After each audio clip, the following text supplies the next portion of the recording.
પોરબંદરના છાયામાં શ્રી ગંગેશ્વર મહાદેવ મંદિરનો પ્રાણ પ્રતિષ્ઠા મહોત્સવ યોજાયો હતો।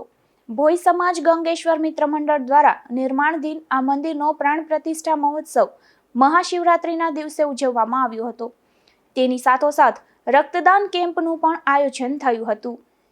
છાયા વિસ્તારમાં રતનપર રોડ ઉપર આવેલ શ્રી મહાકાળી સોસાયટી ખાતે પોરબંદર ભોઈ સમાજના ગંગેશ્વર મિત્ર મંડળ દ્વારા શ્રી ગંગેશ્વર મહાદેવ મંદિરનું નિર્માણ કરવામાં આવ્યું હતું, જ્યાં મહાશિવરાત્રિના મહાપર્વે ભવ્ય અને દિવ્ય પ્રાણ પ્રતિષ્ઠા મહોત્સવની ઉજવણી કરવામાં આવી હતી, જેમાં બુધવારે યજ્ઞ પ્રારંભ, શિવ પરિવાર પ્રાણ પ્રતિષ્ઠા, મહાપ્રસાદી, યજ્ઞ પૂર્ણાહુતિ, મહાઆરતી, સન્માન સમારોહ અને રાત્રે ભજન સંધ્યાનું આયોજન કરવામાં આવ્યું હતું।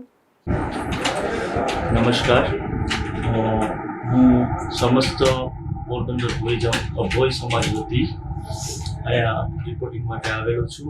અમારા સમસ્ત ભોઈ સમાજ પોરબંદર દ્વારા ગંગેશ્વર મહાદેવ મિત્ર મંડળ દ્વારા સમૂહ મંડળ દ્વારા પ્રાણ પ્રતિષ્ઠા મહોત્સવનું ભવ્ય આયોજન કરવામાં આવેલું હતું। શ્રી ભોઈ સમાજ, સમસ્ત ભોઈ સમાજ પોરબંદર અને ગંગેશ્વર મિત્ર મંડળ દ્વારા શ્રી મહાકાળી સોસાયટી રતનપર રોડ, મારુતિનગર પોરબંદર ખાતે શ્રી ગંગેશ્વર મહાદેવના મંદિરનું પ્રાણ પ્રતિષ્ઠા મહોત્સવનું ભવ્ય આયોજન કરેલું હતું।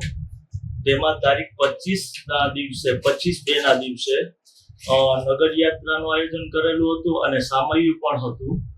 તારીખ 26ના દિવસે 26/2ના દિવસે પ્રાણ પ્રતિષ્ઠા મહોત્સવ, મહાઆરતી, બ્લડ ડોનેશન કેમ્પ, સમૂહ પ્રસાદી, ભજન સંધ્યા એવા ઘણા બધા આયોજન કરેલા હતા પ્રોગ્રામના। અને તારીખ 27ના સમૂહ સત્યનારાયણ કથાનું આયોજન કરેલું હતું। તેમાં 101 જોડી દ્વારા આ કથાનો લાભ લીધેલો હતો અને આ આયોજનમાં સફળ બનાવવા માટે અમારા જ્ઞાતિ આગેવાનો અને શ્રી ગંગેશ્વર મિત્ર મંડળના તમામ સભ્યોએ જહેમત ઉઠાવી હતી। શ્રી પોરબંદર ભોઈ સમાજ ગંગેશ્વર મિત્ર મંડળ દ્વારા ગંગેશ્વર મહાદેવ મંદિર પ્રાણ પ્રતિષ્ઠા મહોત્સવ નિમિત્તે રક્તદાન કેમ્પનું આયોજન કરવામાં આવ્યું હતું, જેમાં થેલેસીમિયાગ્રસ્ત બાળકોને મદદરૂપ થવા માટે આ રક્તદાન કેમ્પમાં વધુને વધુ રક્તદાન કરવા જણાવાયું હતું। તેથી મોટી સંખ્યામાં રક્તદાતાઓ ઉમટી પડ્યા હતા।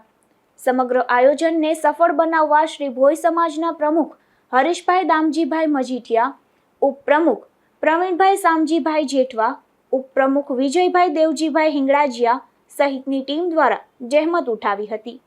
નિપુલ પોપટ સાથે અશોક થાનકી, ગુજરાત ન્યૂઝ, પોરબંદર।